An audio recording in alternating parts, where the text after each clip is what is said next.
Guys, seorang perempuan mati dalam kek.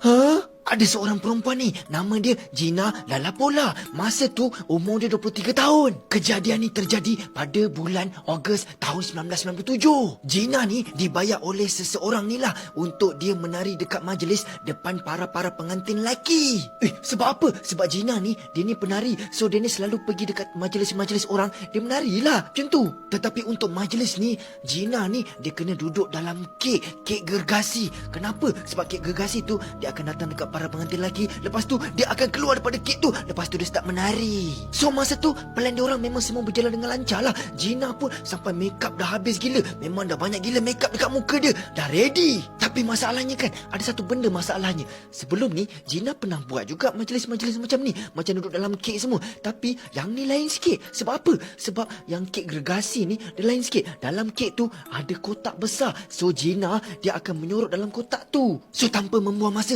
Gina pun masuk dalam kek tu, masuk dalam kotak tu. Lepas tu acara pun jalan. Bila dah lama majlis tu start, lepas tu ada satu time ni memang kek tu nak start masuk lah, nak pergi ke dekat para pengantin-pengantin lelaki tu. Lepas tu kek tu masuk. Lepas tu dah pergi dekat para pengantin lelaki tu. Tapi macam tak ada apa-apa jadi.